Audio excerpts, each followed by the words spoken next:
to do, baby.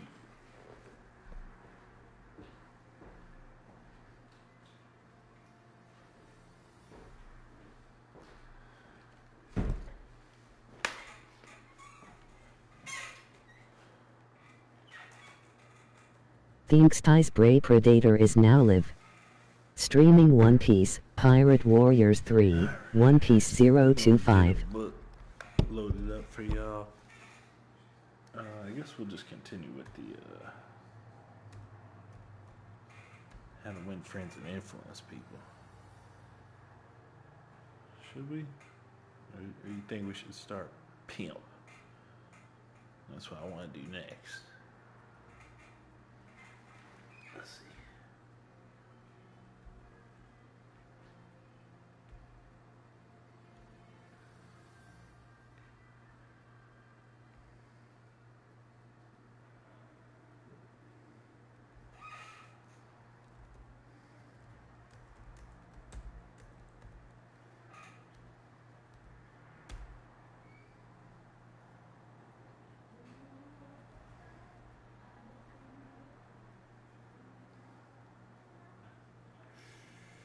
Don't remember exactly where we're at.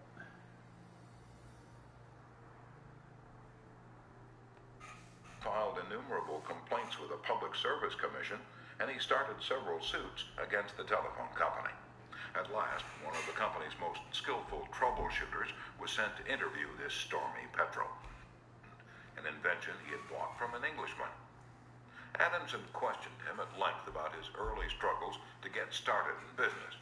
Mr. Eastman spoke with real feeling about the poverty of his childhood, telling how his widowed mother had kept a boarding house while he clerked in an insurance office. The terror of poverty haunted him day and night, and he resolved to make enough money so that his mother wouldn't have to work. Mr. Adamson drew him out with further questions and listened absorbed while he related the story of his experiments with dry photographic plates. He told how he had worked in an office all day and sometimes experimented all night, taking only brief naps while the chemicals were working, sometimes working and sleeping in his clothes for 72 hours at a stretch. James Adamson had been ushered into Eastman's office at 10:15 and had been warned that he must not take more than 5 minutes, but an hour had passed, and then 2 hours passed, and they were still talking. Finally, George Eastman turned to Adamson and said, "The last time I was in Japan, I bought some chairs, brought them home and put them on my sun porch, but the sun peeled the paint, so I went downtown the other day and bought some paint and painted the chairs myself. Would you like to see what sort of a job I can do painting chairs? All right, come up to my home and have lunch with me and I'll show you." The order for the seats amounted to $90,000. Now, who do you suppose got the order? Oops. James. Tell people they're wrong by a look or an intonation or a gesture, just as eloquently that moment, brief as it was, recorded the high watermark of the Confederacy. "Bill Squirrels," I said.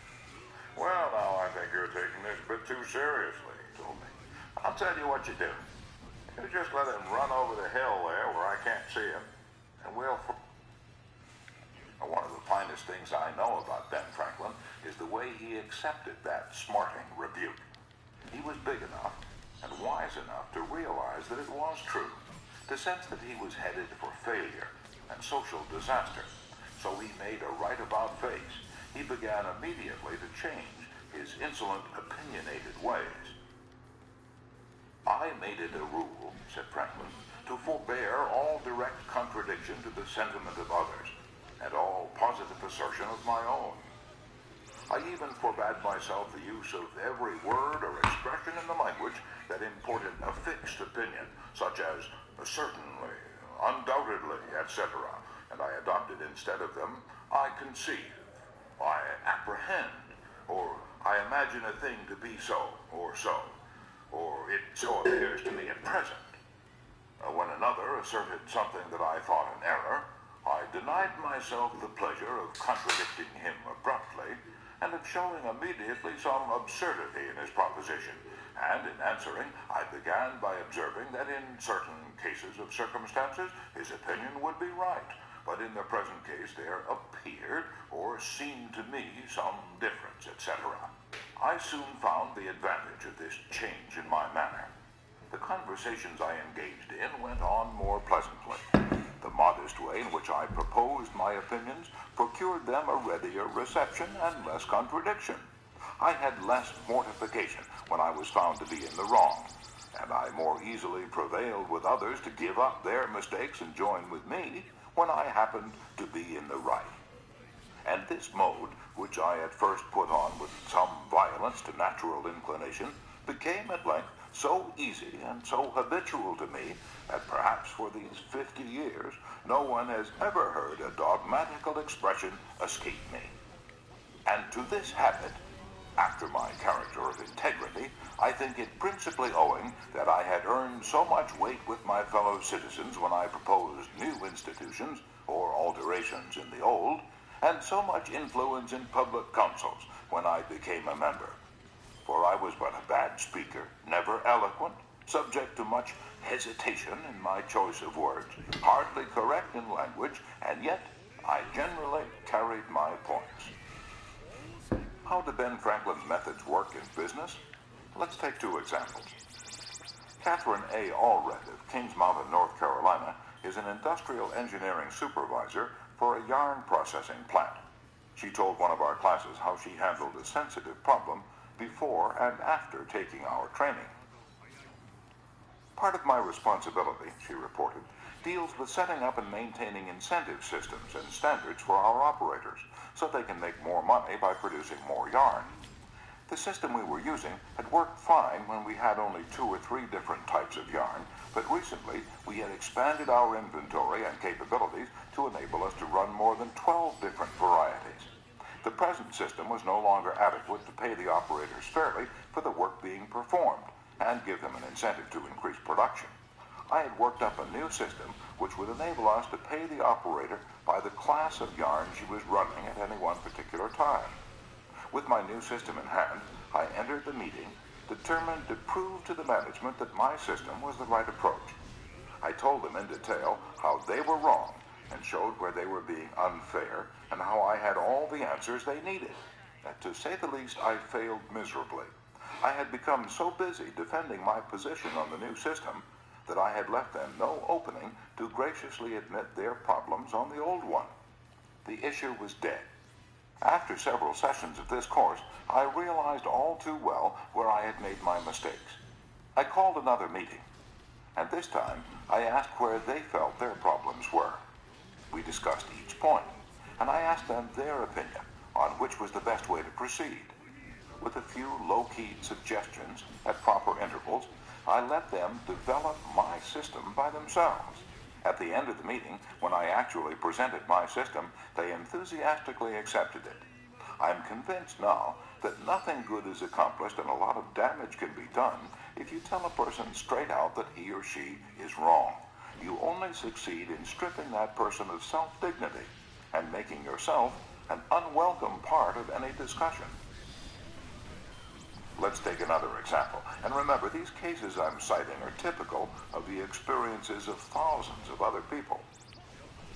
R.V. Crowley was a salesman for a lumber company in New York.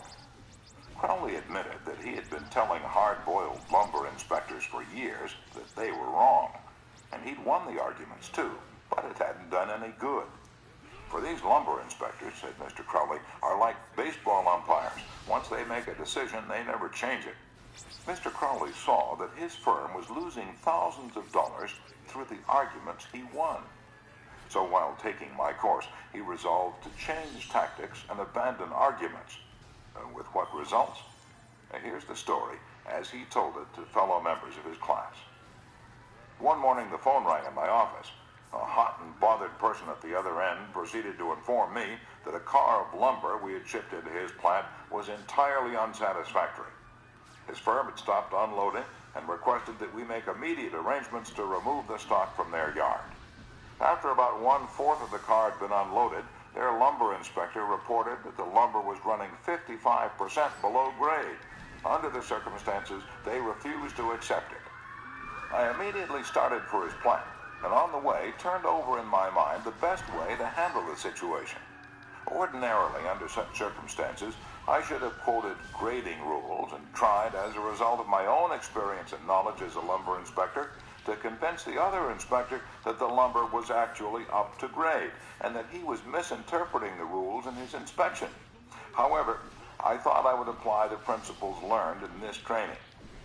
When I arrived at the plant, I found the purchasing agent and the lumber inspector in a wicked humor, both set for an argument and a fight. We walked out to the car that was being unloaded, and I requested that they continue to unload so that I could see how things were going. I asked the inspector to go right ahead and lay out the rejects as he had been doing, and to put the good pieces in another pile. After watching him for a while, it began to dawn on me that his inspection actually was much too strict, and that he was misinterpreting the rules. This particular lumber was white pine, and I knew the inspector was thoroughly schooled in hardwoods, but not a competent, experienced inspector on white pine. A white pine happens to be my own strong suit, but did I offer any objection to the way he was grading the lumber? None whatever. I kept on watching, and gradually began to ask questions as to why certain pieces were not satisfactory. I didn't for one instant insinuate that the inspector was wrong.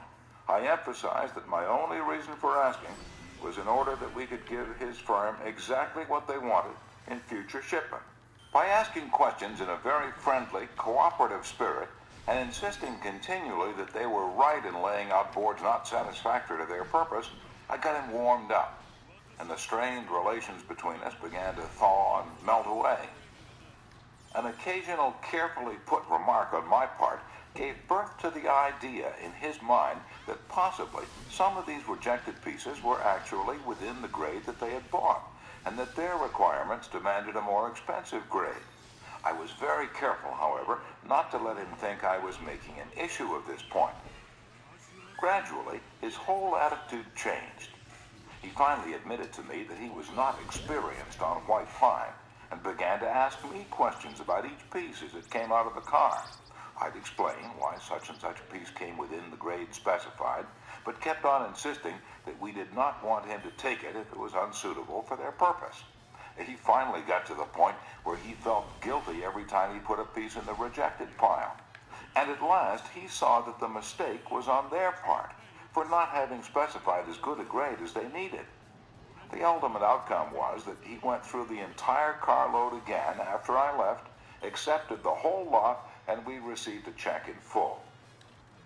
In that one instance alone, a little tact and the determination to refrain from telling the other man he was wrong saved my company a substantial amount of cash, and it would be hard to place a money value on the goodwill that was saved. Martin Luther King was asked how, as a pacifist, he could be an admirer of Air Force General Daniel Chappie James, then the nation's highest-ranking black officer. Dr. King replied, "I judge people by their own principles, not by my own." In a similar way, General Robert E. Lee once spoke to the President of the Confederacy, Jefferson Davis, in the most glowing terms about a certain officer under his command. Another officer in attendance was astonished. "General," he said, "do you not know that the man of whom you speak so highly is one of your bitterest enemies, who misses no opportunity to malign you?" "Yes," replied General Lee, "but the President asked my opinion of him. He did not ask for his opinion of me." By the way, I'm not revealing anything new in this chapter. 2,000 years ago, Jesus said, "Agree with thine adversary quickly." And 2,200 years before Christ was born, King Akhtoy of Egypt gave his son some shrewd advice that is sorely needed today. "Be diplomatic," counseled the king. "It will help you gain your point." In other words, don't argue with your customer, or your spouse, or your adversary. Don't tell them they are wrong. Don't get them stirred up. Use a little diplomacy. Principle 2. Show respect for the other person's opinions. Never say, "You're wrong." Chapter 3. If you're wrong, admit it. Within a minute's walk of my house, there was a wild stretch of virgin timber where the blackberry thickets foamed white in the springtime, where the squirrels nested and reared their young, and the horseweeds grew as tall as a horse's head. This unspoiled woodland was called Forest Park, and it was a forest, probably not much different in appearance from what it was when Columbus discovered America. I frequently walked in this park with Rex, my little Boston bulldog. He was a friendly, harmless little hound, and since we rarely met anyone in the park, I took Rex along without a leash or muzzle. One day, we encountered a mounted policeman in the park, a policeman itching to show his authority. "What do you mean by letting that dog run loose in the park without a muzzle and leash?" he reprimanded me. "Don't you know it's against the law?" "Well, yes, I know it is," I replied softly, "but I didn't think he'd do any harm out there." "You didn't think? You didn't think? The law doesn't give a tinker's damn about what you think. That dog might kill a squirrel or bite a child. Oh, I'm going to let you off this time, but if I catch this dog out here again without a muzzle and leash, you'll have to tell it to the judge." And I meekly promised to obey, and I did obey for a few times. But Rex didn't like the muzzle, and neither did I, so we decided to take a chance. Everything was lovely for a while, and then we struck a snag. Rex and I raced over the brow of a hill one afternoon, and there, suddenly, to my dismay, I saw the majesty of the law astride a bay horse. Rex was out in front, heading straight for the officer. I was in for it. I knew it. So I didn't wait until the policeman started talking. I beat him to it. I said, "Officer, you caught me red-handed. I'm guilty. I have no alibis, no excuses. You warned me last week that if I brought the dog out here again without a muzzle, you'd fine me." "Well, now," the policeman responded in a soft tone, "I know it's a temptation to let a little dog like that have a run out here when nobody's around." "Sure, it's a temptation," I replied, "but it is against the law." "Well, a little dog like that isn't going to harm anybody," the policeman remonstrated. "Well, no, but he may kill squirrels," I said. "Well, now, I think you're taking this a bit too seriously," he told me. "I'll tell you what you do. You just let him run over the hill there where I can't see him, and we'll forget all about it." Now, that policeman, being human, wanted a feeling of importance. So when I began to condemn myself, the only way he could nourish his self-esteem was to take the magnanimous attitude of showing mercy. But suppose I tried to defend myself. Well, did you ever argue with a policeman? But instead of breaking lances with him, I admitted that he was absolutely right and I was absolutely wrong. I admitted it quickly, openly, and with enthusiasm. The affair terminated graciously in my taking his side and his taking my side. Lord Chesterfield himself could hardly have been more gracious than this mounted policeman who only a week previously had threatened to have the law on me. If we know we are going to be rebuked anyhow, isn't it far better to beat the other person to it and do it ourselves? Isn't it much easier to listen to self-criticism than to bear condemnation from alien lips?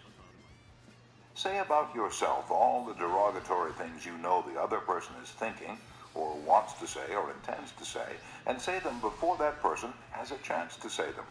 The chances are 100 to 1 that a generous, forgiving attitude will be taken, and your mistakes will be minimized, just as the mounted policeman did with me and Rex. Ferdinand E. Warren, a commercial artist, used this technique to win the goodwill of a petulant, scolding buyer of art.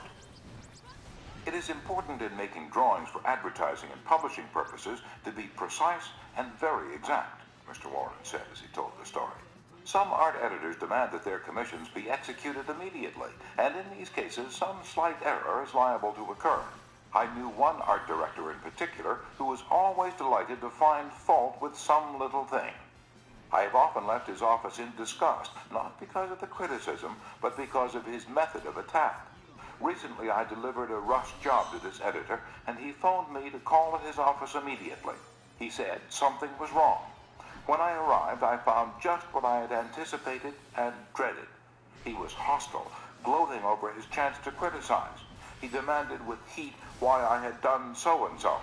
My opportunity had come to apply the self-criticism I'd been studying about, so I said, "Mr. So-and-so, if what you say is true, I am at fault, and there is absolutely no excuse for my blunder. I have been doing drawings for you long enough to know better. I am ashamed of myself." Immediately, he started to defend me. Yes, you're right, but after all, this isn't a serious mistake. It's only, I interrupted him. Any mistake, I said, may be costly, and they're all irritating. He started to break in, but I wouldn't let him. I was having a grand time. For the first time in my life, I was criticizing myself, and I loved it. I should have been more careful, I continued. You give me a lot of work, and you deserve the best, so I'm going to do this drawing all over. No, no, he protested, I wouldn't think of putting you to all that trouble. He praised my work, assured me he wanted only a minor change, and that my slight error hadn't cost his firm any money, and after all, it was a mere detail not worth worrying about. My eagerness to criticize myself took all the fight out of him. He ended up by taking me to lunch, and before we parted, he gave me a check and another commission. There's a certain degree of satisfaction in having the courage to admit one's errors. It not only clears the air of guilt and defensiveness, but often helps solve the problem created by the error. Bruce Harvey of Albuquerque, New Mexico, had incorrectly authorized payment of full wages to an employee on sick leave. When he discovered his error, he brought it to the attention of the employee and explained that to correct the mistake, he would have to reduce his next paycheck by the entire amount of the overpayment. The employee pleaded that as that would cause him a serious financial problem, could the money be repaid over a period of time?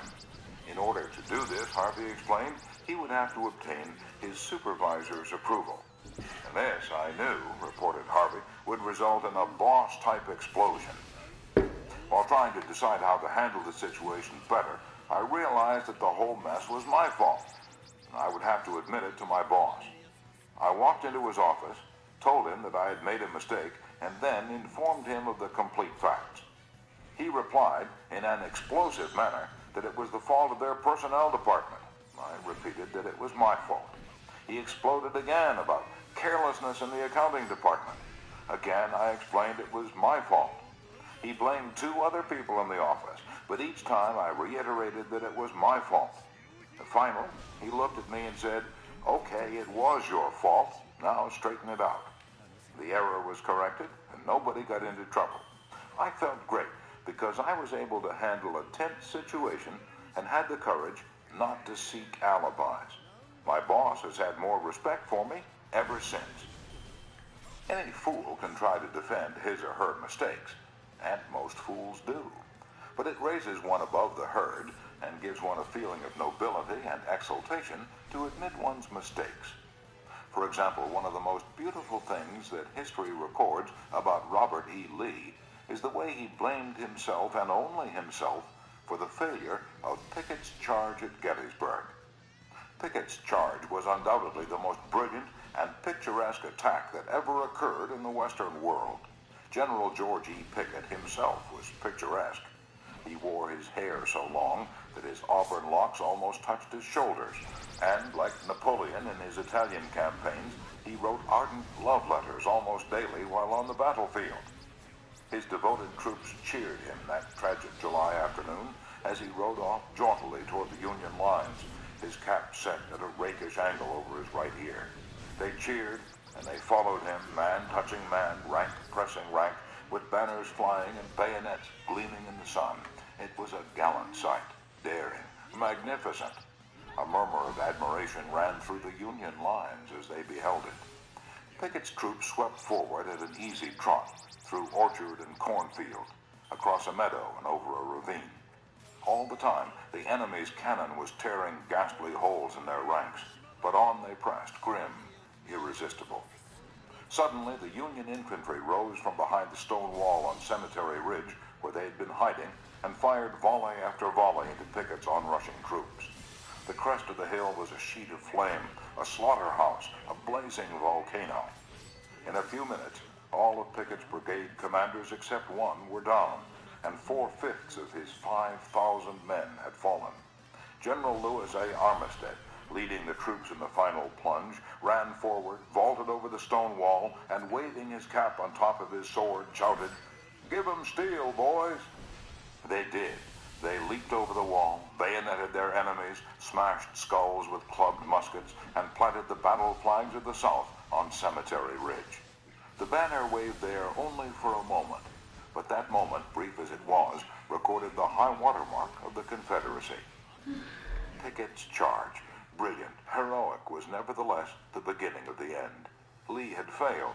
He could not penetrate the North, and he knew it. The South was doomed. Lee was so saddened, so shocked, that he sent in his resignation and asked Jefferson Davis, the president of the Confederacy, to appoint a younger, abler man. If Lee had wanted to blame the disastrous failure of Pickett's charge on someone else, he could have found a score of alibis. Some of his division commanders had failed him. The cavalry hadn't arrived in time to support the infantry attack. This had gone wrong, that had gone awry, but Lee was far too noble to blame others.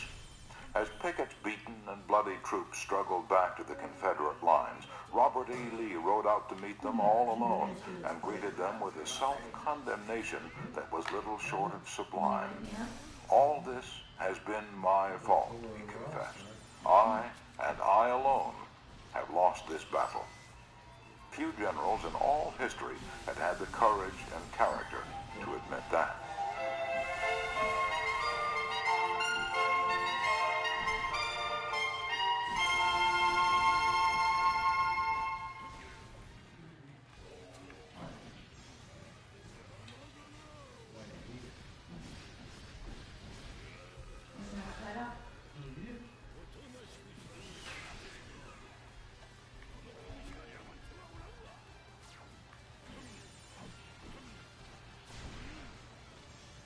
Michael Chong, who teaches our course in Hong Kong, told of how the Chinese culture presents some special problems, and how sometimes it is necessary to recognize that the benefits of applying a principle may be more advantageous than maintaining an old tradition. He had one middle-aged class member who had been estranged from his son for many years. The father had been an opium addict, but now was cured. In Chinese tradition, an older person cannot take the first step. The father felt that it was up to his son to take the initiative toward a reconciliation. In an early session, he told the class about the grandchildren he had never seen and how much he desired to be reunited with his son.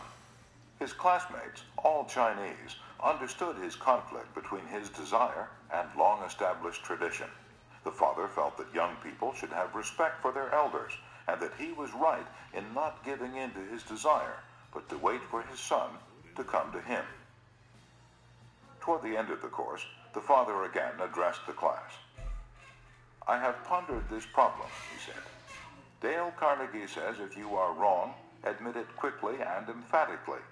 It is too late for me to admit it quickly, but I can admit it emphatically.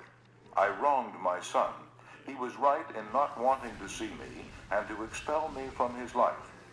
I may lose face by asking a younger person's forgiveness, but I was at fault, and it is my responsibility to admit this. The class applauded and gave him their full support. At the next class, he told how he went to his son's house, asked for and received forgiveness, and was now embarked on a new relationship with his son, his daughter-in-law, and the grandchildren he had met at last. Elbert Hubbard was one of the most original authors who ever stirred up a nation. His stinging sentences often aroused fierce resentment, but Hubbard, with his rare skill for handling people, frequently turned his enemies into friends. For example, when some irritated reader wrote in to say that he didn't agree with such and such an article, and ended by calling Hubbard this and that, Elbert Hubbard would answer like this. Come to think it over, I don't entirely agree with it myself. Not everything I wrote yesterday appeals to me today. I am glad to learn what you think on the subject.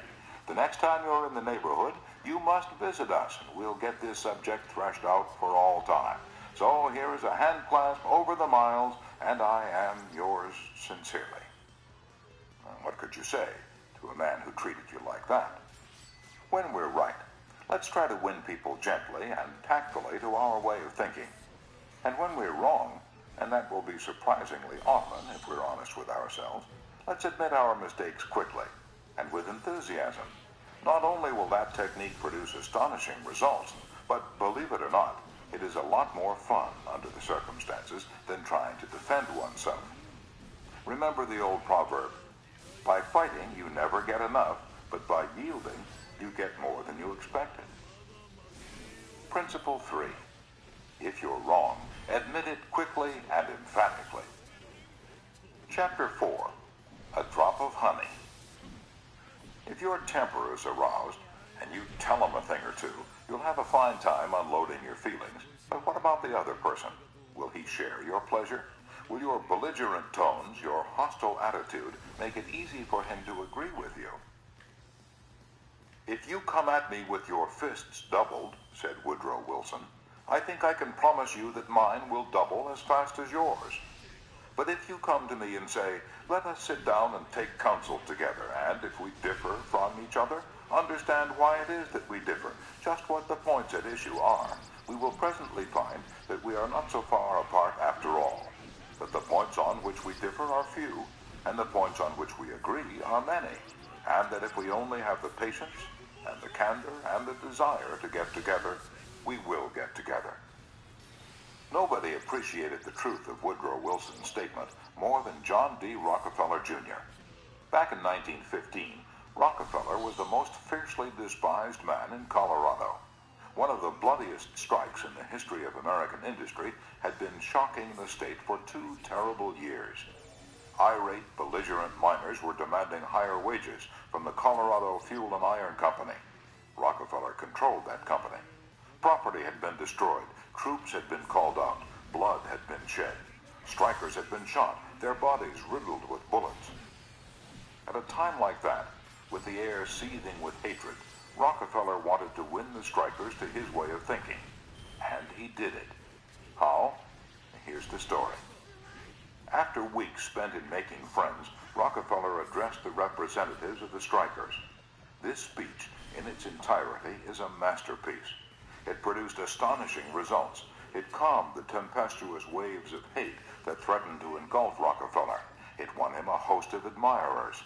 It presented facts in such a friendly manner that the strikers went back to work without saying another word about the increase in wages for which they had fought so violently. The opening of that remarkable speech follows. Note how it fairly glows with friendliness. Rockefeller, remember, was talking to men who, a few days previously, had wanted to hang him by the neck to a sour apple tree. Yet he couldn't have been more gracious, more friendly, if he had addressed a group of medical missionaries. His speech was radiant with such phrases as, I am proud to be here, having visited in your homes, met many of your wives and children. We meet here not as strangers, but as friends. Spirit of mutual friendship, our common interest. It is only by your courtesy that I am here. This is a red-letter day in my life, Rockefeller began. It is the first time I have ever had the good fortune to meet the representatives of the employees of this great company, its officers and superintendents together, and I can assure you that I am proud to be here, and that I shall remember this gathering as long as I live. Had this meeting been held 2 weeks ago, I should have stood here a stranger to most of you, recognizing a few faces. Having had the opportunity last week of visiting all the camps in the southern coal field, and of talking individually with practically all of the representatives, except those who were away, having visited in your homes, met many of your wives and children, we meet here not as strangers, but as friends. And it is in that spirit of mutual friendship that I am glad to have this opportunity to discuss with you our common interests. Since this is a meeting of the officers of the company and the representatives of the employees, it is only by your courtesy that I am here, for I am not so fortunate as to be either one or the other. And yet I feel that I am intimately associated with you men, for in a sense I represent both the stockholders and the directors. Isn't that a superb example of the fine art of making friends out of enemies? Suppose Rockefeller had taken a different tack. Suppose he'd argued with those miners and hurled devastating facts in their faces. Suppose he had told them by his tones and insinuations that they were wrong. Suppose that by all the rules of logic he had proved that they were wrong. What would have happened? More anger would have been stirred up. more hatred, more revolt. If a man's heart is rankling with discord and ill feeling toward you, you can't win into your way of thinking with all the logic in Christendom. Scolding parents and domineering bosses and husbands and nagging wives ought to realize that people don't want to change their minds. They can't be forced or driven to agree with you or me, but they may possibly be led to if we are gentle and friendly, ever so gentle and ever so friendly. Lincoln said that, in effect, over 100 years ago. Here are his words. It is an old and true maxim that a drop of honey catches more flies than a gallon of gall. So with men, if you would win a man to your cause, first convince him that you are his sincere friend. Therein is a drop of honey that catches his heart, which, say what you will, is the great high road to his reason. Business executives have learned that it pays to be friendly to strikers. For example, when 2,500 employees in a White Motor Company's plant struck for higher wages and a union shop, Robert F. Black, then president of the company, didn't lose his temper and condemn and threaten and talk of tyranny and communists. He actually praised the strikers. He published an advertisement in the Cleveland papers, complimenting them on the peaceful way in which they laid down their tools. Finding the strike pickets idle, he bought them a couple of dozen baseball bats and gloves and invited them to play ball on vacant lots. For those who preferred bowling, he rented a bowling alley. This friendliness on Mr. Black's part did what friendliness always does. It begot friendliness. So the strikers borrowed brooms, shovels, and rubbish carts and began picking up matches, papers, cigarette stubs, and cigar butts around the factory. Imagine it. Imagine strikers tidying up the factory grounds while battling for higher wages and recognition of the union. Such an event had never been heard of before in the long, tempestuous history of American labor wars. That strike ended with a compromise settlement within a week, ended without any ill feeling or rancor. Daniel Webster, who looked like a god and talked like Jehovah, was one of the most successful advocates who ever pleaded a case. Yet he ushered in his most powerful arguments with such friendly remarks as, "It will be for the jury to consider. This may perhaps be worth thinking of. Here are some facts that I trust you will not lose sight of. Or, you with your knowledge of human nature will easily see the significance of these facts." No bulldozing, no high-pressure methods, no attempt to force his opinions on others. Webster used the soft-spoken, quiet, friendly approach, and it helped to make him famous. You may never be called on to settle a strike or address a jury, but you may want to get your rent reduced. Will the friendly approach help you then? Let's see. O.L. Straub, an engineer, wanted to get his rent reduced, and he knew his landlord was hard-boiled. "I wrote him," Mr. Straub said in a speech before the class, notifying him that I was vacating my apartment as soon as my lease expired. The truth was, I didn't want to move. I wanted to stay if I could get my rent reduced. But the situation seemed hopeless. Other tenants had tried and failed. Everyone told me that the landlord was extremely difficult to deal with. But I said to myself, I'm studying a course in how to deal with people, so I'll try it on him and see how it works. He and his secretary came to see me as soon as he got my letter. I met him at the door with a friendly greeting. I fairly bubbled with goodwill and enthusiasm. I didn't begin talking about how high the rent was. I began talking about how much I liked his apartment house. Believe me, I was hearty in my approbation and lavish in my praise. I complimented him on the way he ran the building, and I told him I should like so much to stay for another year, but I couldn't afford it. He evidently never had such a reception from a tenant. He hardly knew what to make of it. Then he started to tell me his troubles. Complaining tenants, one had written him 14 letters, some of them positively insulting. Another threatened to break his lease unless the landlord kept the man on the floor above from snoring.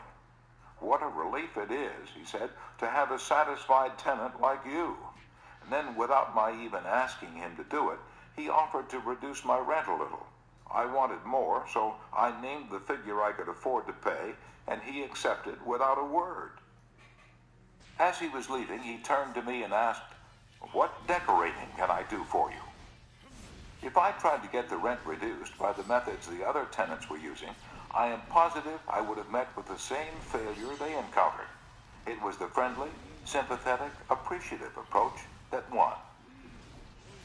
Dean Woodcock of Pittsburgh, Pennsylvania, is the superintendent of a department of the local electric company. His staff was called upon to repair some equipment on top of a pole. This type of work had formerly been performed by a different department and had only recently been transferred to Woodcock's section. Although his people had been trained in the work, this was the first time they ever actually had been called upon to do it. Everybody in the organization was interested in seeing if and how they could handle it.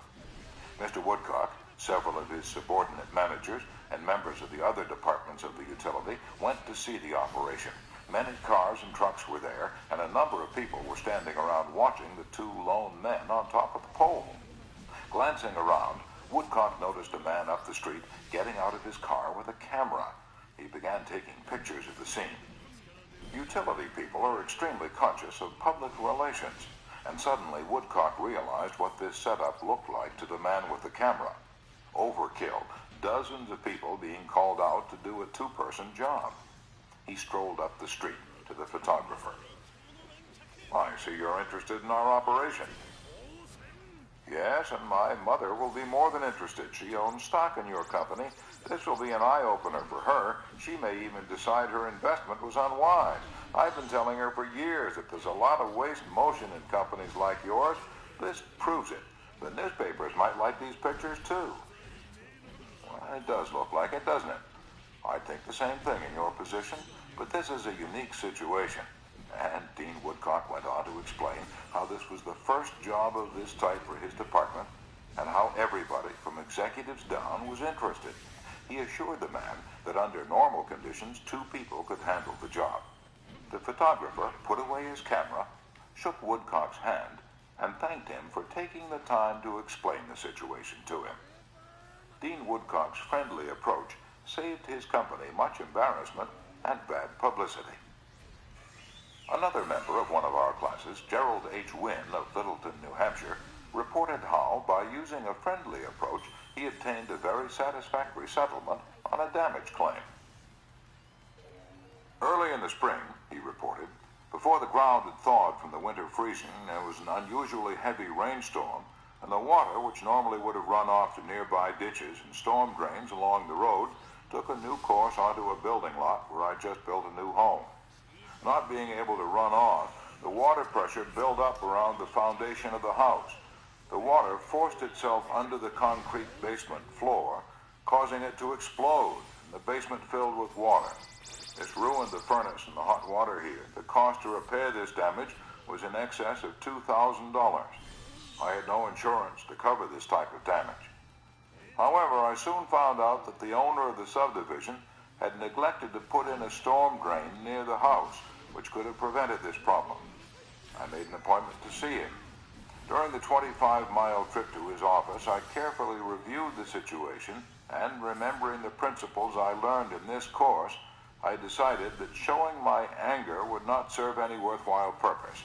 When I arrived, I kept very calm and started by talking about his recent vacation to the West Indies. And then, when I felt the timing was right, I mentioned the little problem of water damage.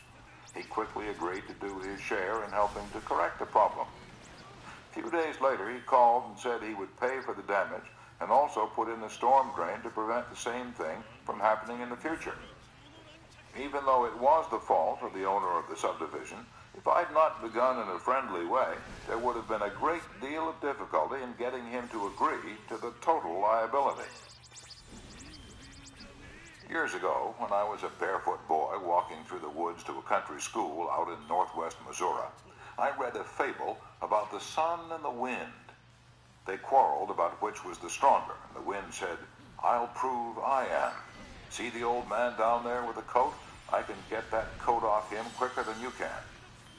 So the sun went behind a cloud, and the wind blew until it was almost a tornado. But the harder it blew, the tighter the old man clutched his coat to him. Finally, the wind calmed down and gave up, and then the sun came out from behind the clouds, and smiled kindly on the old man. Presently he mopped his brow and pulled off his coat. The sun then told the wind that gentleness and friendliness were always stronger than fury and force. The use of gentleness and friendliness is demonstrated day after day by people who have learned that a drop of honey catches more flies than a gallon of gall. F. Gale Connor of Lutherville, Maryland, proved this when he had to take his 4-month-old car to the service department of the car dealer for the 3rd time. He told our class, "It was apparent that talking to, reasoning with, or shouting at the service manager was not going to lead to a satisfactory resolution of my problems. I walked over to the showroom and asked to see the agency owner, Mr. White. After a short wait, I was ushered into Mr. White's office. I introduced myself and explained to him that I had bought my car from his dealership because of the recommendation of friends who had had previous dealings with him. I was told that his prices were very competitive and that his service was outstanding." He smiled with satisfaction as he listened to me. Then I explained the problem that I was having with the service department. "I thought you might want to be aware of any situation that might tarnish your fine reputation," I added. He thanked me for calling this to his attention and assured me that my problem would be taken care of. Not only did he personally get involved, but he also lent me his car to use while mine was being repaired. Aesop was a Greek slave who lived at the court of Croesus and spun immortal fables 600 years before Christ. Yet the truths he taught about human nature are just as true in Boston and Birmingham now as they were 26 centuries ago in Athens. The sun can make you take off your coat more quickly than the wind, and kindliness, the friendly approach, and appreciation can make people change their minds more readily than all the bluster and storming in the world. Remember what Lincoln said, "A drop of honey catches more flies than a gallon of gall." Principle 4. Begin in a friendly way. Chapter 5. The Secret of Socrates. In talking with people, don't begin by discussing the things on which you differ. Begin by emphasizing and keep on emphasizing the things on which you agree. Keep emphasizing, if possible, that you are both striving for the same end, and that your only difference is one of method and not of purpose. Get the other person saying yes, yes at the outset. Keep your opponent, if possible, from saying no. A no response, according to Professor Overstreet, is a most difficult handicap to overcome.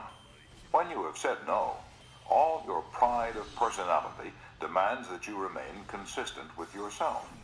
You may later feel that the no was ill-advised. Nevertheless, there is your precious pride to consider. Once having said a thing, you feel you must stick to it. Hence it is of the very greatest importance that a person be started in the affirmative direction. The skillful speaker gets at the outset a number of yes responses. This sets the psychological process of the listeners moving in the affirmative direction. It's like the movement of a billiard ball. Propel in one direction, and it takes some force to deflect it, far more force to send it back in the opposite direction. The psychological patterns here are quite clear. When a person says no and really means it, he or she is doing far more than saying a word of 2 letters. The entire organism, glandular, nervous, muscular, gathers itself together into a condition of rejection. There is, usually in minutes, but sometimes in observable degree, a physical withdrawal or readiness for withdrawal. The whole neuromuscular system, in short, sets itself on guard against acceptance. When, to the contrary, a person says yes, none of the withdrawal activities takes place.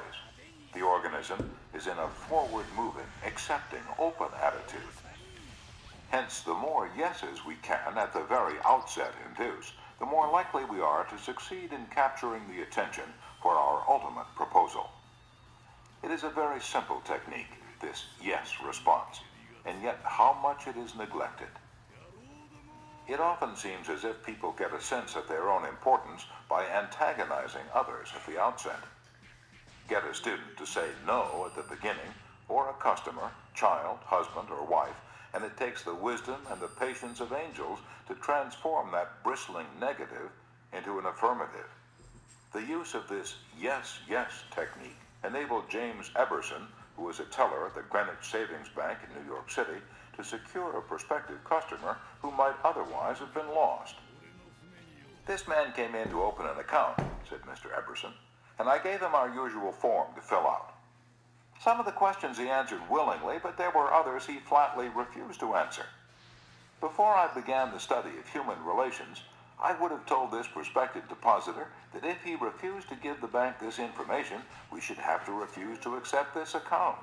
I'm ashamed that I've been guilty of doing that very thing in the past.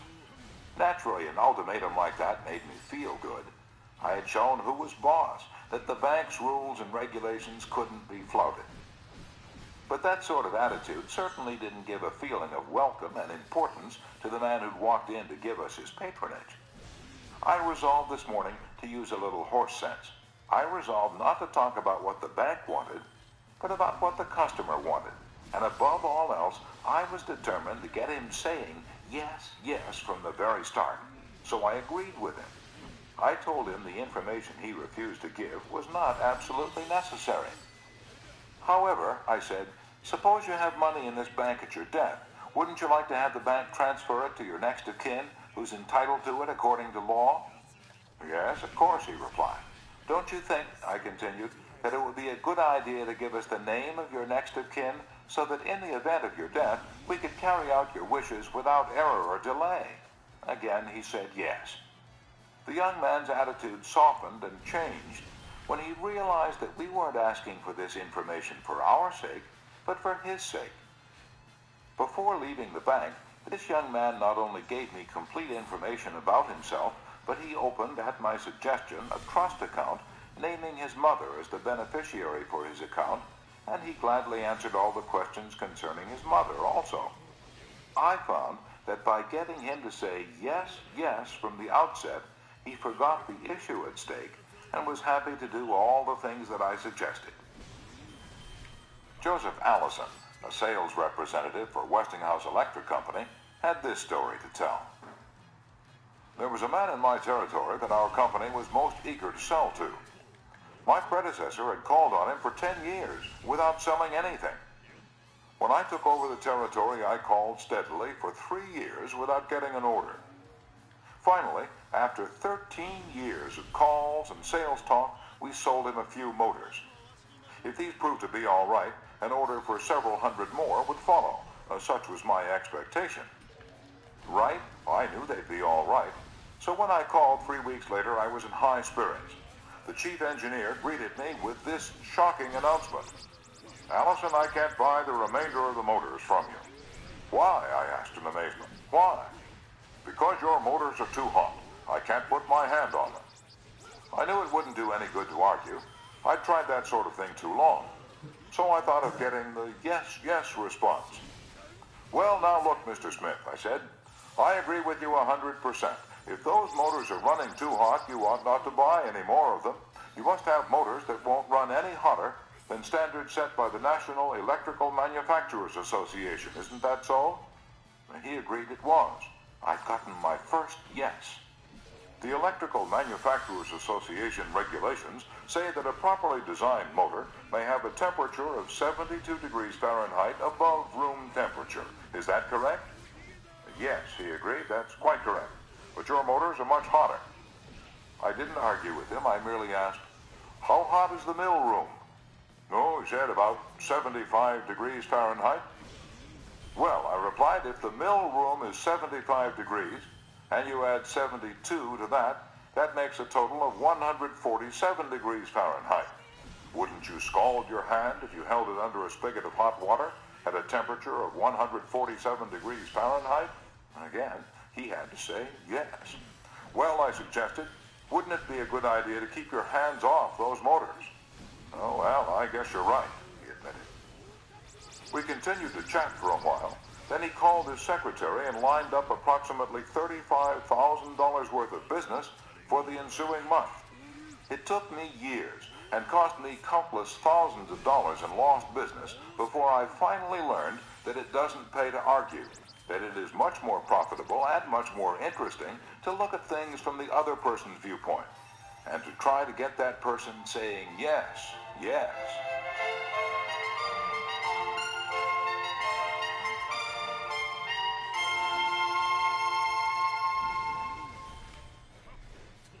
Eddie Snow, who sponsors our courses in Oakland, California, tells how he became a good customer of a shop because the proprietor got him to say yes, yes.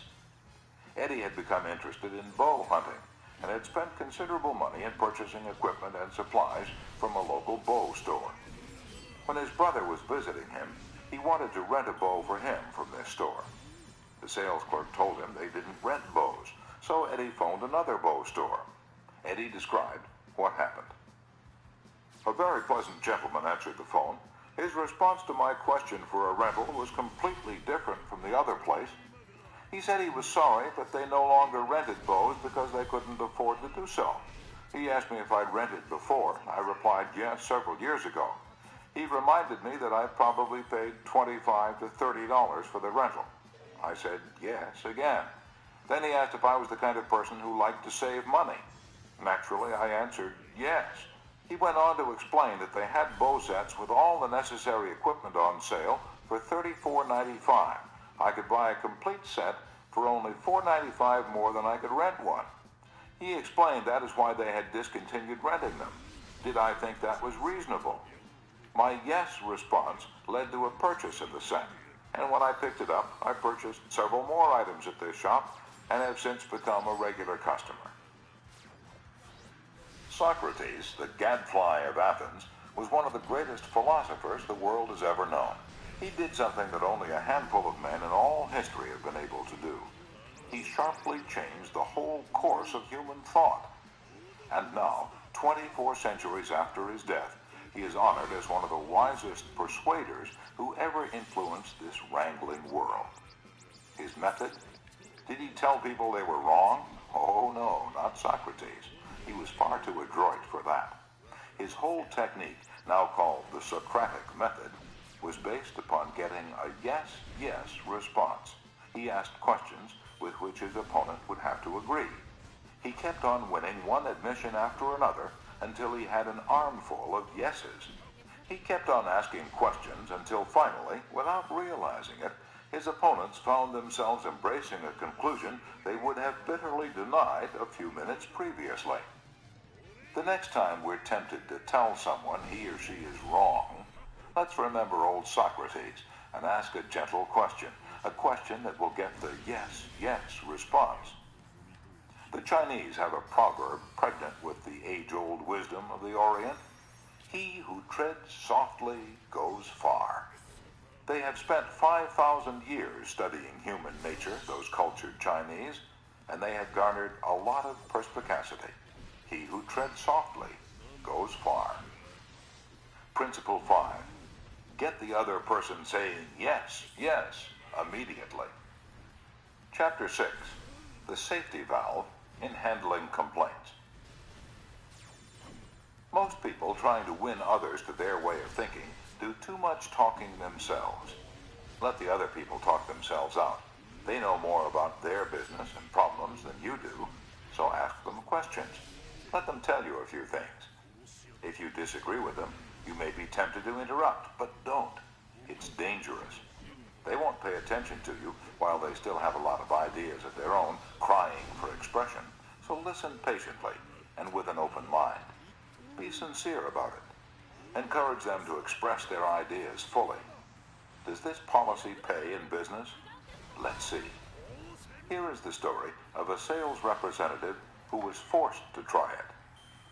One of the largest automobile manufacturers in the United States was negotiating for a year's requirements of upholstery fabrics. 3 important manufacturers had worked up fabrics in sample bodies.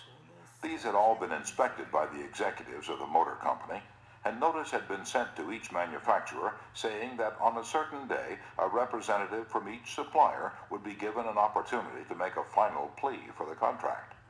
GBR, a representative of one manufacturer, arrived in town with a severe attack of laryngitis.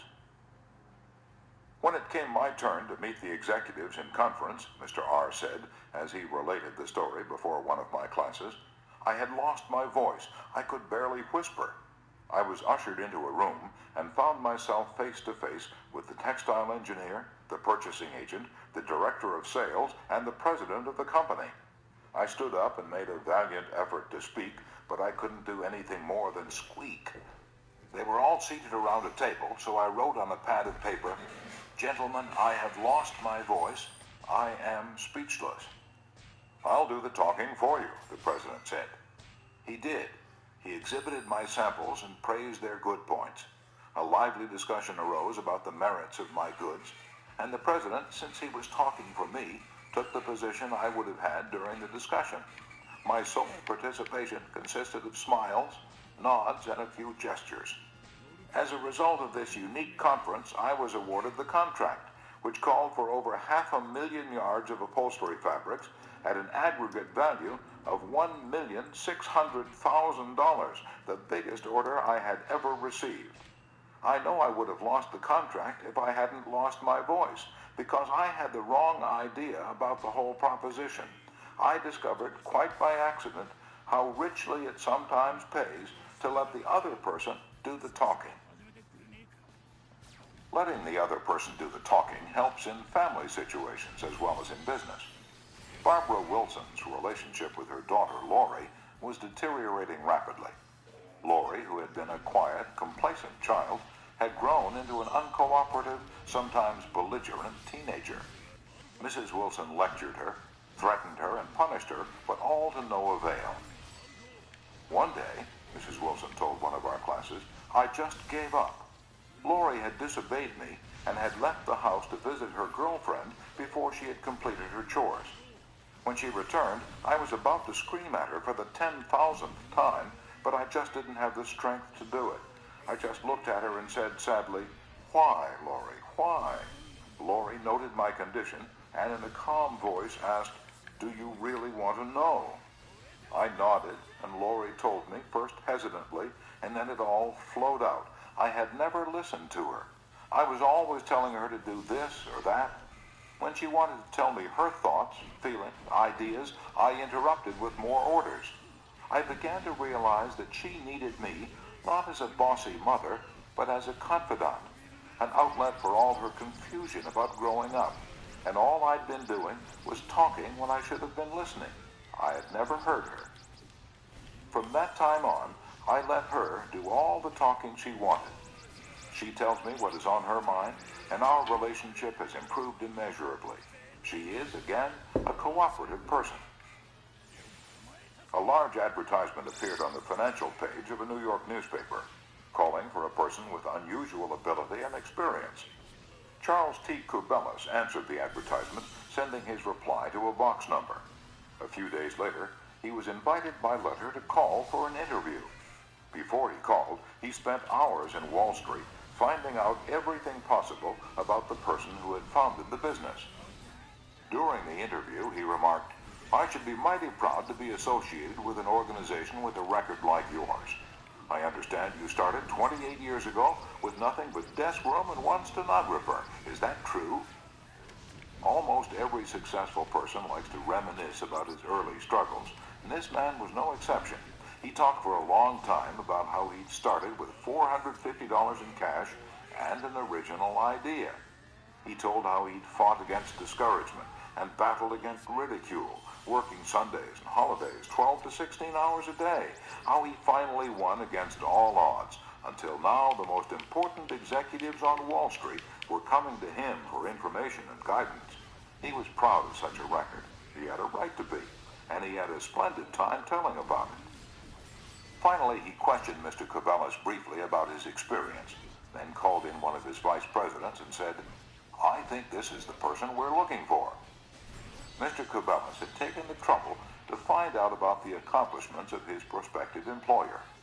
He showed an interest in the other person and his problems. He encouraged the other person to do most of the talking and made a favorable impression. Roy G. Bradley of Sacramento, California, had the opposite problem. He listened as a good prospect for a sales position talked himself into a job with Bradley's firm. Roy reported. Being a small brokerage firm, we had no fringe benefits, such as hospitalization, medical insurance, and pension.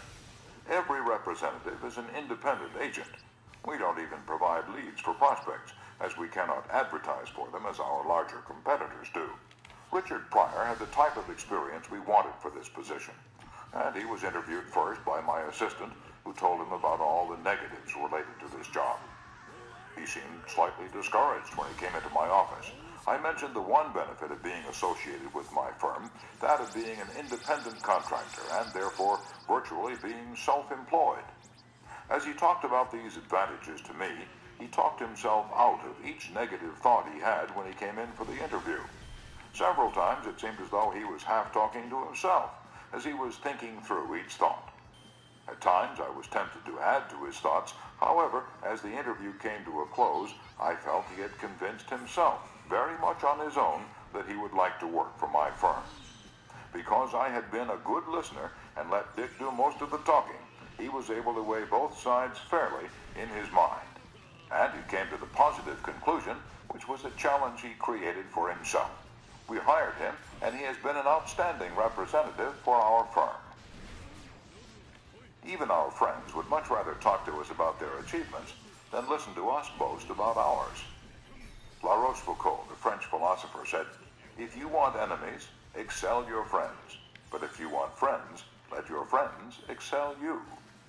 Why is that true? Because when our friends excel us, they feel important. But when we excel them, they, or at least some of them, will feel inferior and envious. By far the best-liked placement counselor in the Midtown Personnel Agency in New York City was Henrietta G. It hadn't always been that way. During the first few months of her association with the agency, Henrietta didn't have a single friend among her colleagues. Why? Because every day she would brag about the placement she had made, the new account she had opened, and anything else she had accomplished. I was good at my work and proud of it, Henrietta told one of our classes. But instead of my colleagues sharing my triumphs, they seemed to resent them. I wanted to be liked by these people. I really wanted them to be my friends. After listening to some of the suggestions made in this course, I started to talk about myself less and listen more to my associates. They also had things to boast about and were more excited about telling me about their accomplishments than about listening to my boasting. Now, when we have some time to chat, I ask them to share their joys with me, and I only mention my achievements when they ask. Principle 6. Let the other person do a great deal of the talking. Chapter 7. How to get cooperation. Don't you have much more faith in ideas that you discover for yourself than in ideas that are handed to you on a silver platter? If so, isn't it bad judgment to try to ram your opinions down the throats of other people? Isn't it wiser to make suggestions and let the other person think out the conclusion? Adolph Seltz of Philadelphia, sales manager in an automobile showroom and a student in one of my courses, suddenly found himself confronted with the necessity of injecting enthusiasm into a discouraged and disorganized group of automobile salespeople. Calling a sales meeting, he urged his people to tell him exactly what they expected from him. As they talked, he wrote their ideas on the blackboard. Then he said, "I'll give you all these qualities you expect from me. Now I want you to tell me what I have a right to expect from you." The replies came quick and fast. Loyalty, honesty, initiative, optimism, teamwork, 8 hours a day of enthusiastic work. The meeting ended with a new courage, a new inspiration. One salesperson volunteered to work 14 hours a day, and Mr. Seltz reported to me that the increase of sales was phenomenal. The people had made sort of a moral bargain with me, Mr. Seltz said, and as long as I lived up to my part in it, they were determined to live up to theirs. Consulting them about their wishes and desires was just the shot in the arm they needed. No one likes to feel he or she is being sold something or told to do a thing. We much prefer to feel that we're buying of our own accord or acting on our own ideas. We like to be consulted about our wishes, our wants, our thoughts. Take the case of Eugene Wesson. He lost countless thousands of dollars in commissions before he learned this truth. Mr. Wesson sold sketches for a studio that created designs for stylists and textile manufacturers. Mr. Wesson had called on one of the leading stylists in New York once a week, every week, for 3 years. He never refused to see me, said Mr. Wesson, but he never bought. He always looked over my sketches very carefully and then said, "No, Wesson, I guess we don't get together today." All right, y'all. We gotta watch Raw, so as always, y'all stay free, stay safe, stay on. Hope you all people are never home. And we up out of here. She's abusing animals again. I forgot that the thing wasn't there. Peace.